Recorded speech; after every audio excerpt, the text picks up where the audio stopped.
माँ बेटे का प्यार। माँ मुझे कुछ महीनों के लिए विदेश जाना पड़ रहा है, तेरे रहने का इंतजाम मैंने वृद्ध आश्रम में करवा दिया है। तकरीबन 30 साल अविवाहित डॉक्टर संदीप ने देर रात घर में घुसते ही अपने माँ से कहा। तब माँ बोली, बेटा तेरा विदेश जाना जरूरी है क्या? माँ की आवाज में चिंता और घबराहट साफ झलक रही थी। तब डॉक्टर संदीप बोला, माँ मुझे इंग्लैंड जाकर कुछ रिसर्च करनी है, वैसे भी तो कुछ ही महीनों की बात है, फिर मैं आपको वापस घर ले आऊंगा। जैसी तेरी इच्छा बेटा, मरी सी आवाज में माँ ने कहा। ये कहकर माँ सोने चली गई। दूसरे दिन संदीप माँ को पड़ोस के एक वृद्ध आश्रम छोड़ आया। वृद्ध आश्रम में आने पर शुरू में हर व्यक्ति के चेहरे पर जिंदगी के प्रति हताशा और निराशा साफ झलकती थी, लेकिन जानकी देवी जी के चेहरे पर वृद्ध आश्रम में रहने बावजूद कोई शिकन तक न थी। एक दिन आश्रम में बैठे कुछ बुजुर्ग आपस में बातें कर रहे थे। उनमें से 3-4 महिलाएं भी थीं। उनमें से एक महिला बोली, डॉक्टर का कोई सगा संबंधी नहीं था क्या, जो अपनी माँ को यहाँ छोड़ गया? तब वहां बैठी एक महिला बोली, जानकी देवी जी के पति की मौत जवानी में ही हो गई थी। तब संदीप करीब 5 साल का था। पति के मौत के बाद जानकी देवी जी और उसके बेटे को रहने और खाने के लाले पड़ गए थे। तब किसी भी रिश्तेदार ने उनकी मदद नहीं थी। जानकी देवी जी ने दूसरों के घर में झाड़ू पोछा करके अपने बेटे संदीप को पढ़ाया लिखाया। संदीप भी पढ़ने लिखने में बहुत होशियार था, तभी तो वो डॉक्टर बन गया।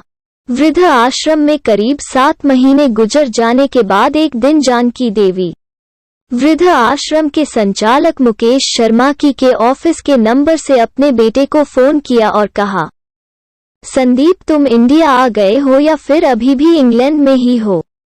संदीप का जवाब था, माँ मैं अभी इंग्लैंड में ही हूँ। अब तो जानकी देवी जी जब भी 3-3, 4-4 महीने से फोन करती तो संदीप का एक ही जवाब आता कि मैं अभी यही हूँ। जैसे ही मैं अपने देश आऊंगा तुझे बता दूंगा। इस तरह समय गुजरता गया और 2 साल गुजर गए। अब तो वृद्ध आश्रम के लोग भी कहने लगे कि देखो कैसा चालाक बेटा निकला, कितने धोखे से अपने माँ को यहाँ छोड़ गया। तभी आश्रम का एक अन्य बुजुर्ग बोला, मुझे तो नहीं लगता कि डॉक्टर कोई विदेश विदेश गया होगा, वो तो बुढ़िया से छुटकारा पाना चाह रहा था।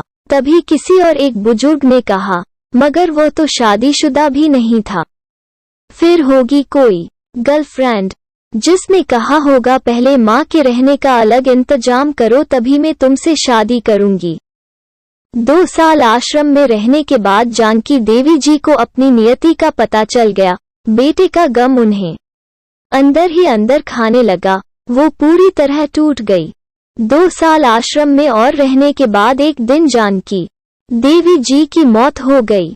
उनकी मौत पर आश्रम के लोगों ने आश्रम के संचालक शर्मा जी से कहा, इसकी मौत की खबर इसके बेटे को तो दे दो, हमें तो नहीं लगता कि वो विदेश गया होगा, वो होगा यही कहीं अपने देश में। तभी शर्मा जी बोले, इसके बेटे को मैं कैसे खबर करूं, उसे मरे तो 3 साल हो गए। शर्मा जी की यह बात सुनकर वहां उपस्थित सभी लोग हैरान रह गए। तभी उनमें से एक बोला, अगर उसे मरे 3 साल हो गए तो जानकी देवी जी मोबाइल पर बात कौन करता था? तब शर्मा जी बोले, वो मोबाइल तो मेरे पास है जिसमें उनके बेटे की रिकॉर्ड की गई आवाज है।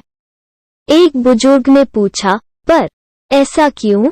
तब शर्मा जी बोले, करीब 4 साल पहले जब संदीप अपने माँ को यहाँ छोड़ने आया था तो उसने मुझसे कहा कि शर्मा जी मुझे ब्लड कैंसर हो गया है और डॉक्टर होने के नाते यह मैं अच्छी तरह जानता हूँ कि इसके आखिरी स्टेज में मुझे बहुत तकलीफ होगी।